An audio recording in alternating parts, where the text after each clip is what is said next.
Hore, mari memasak. Nih ya, masakan untuk keluarga tercinta.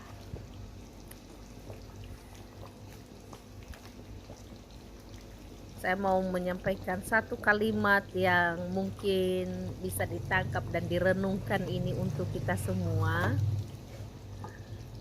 yaitu kebanyakan orang gagal di dunia perdapuran itu karena hanya ada dalam perencanaan saja dan tidak mau memulainya.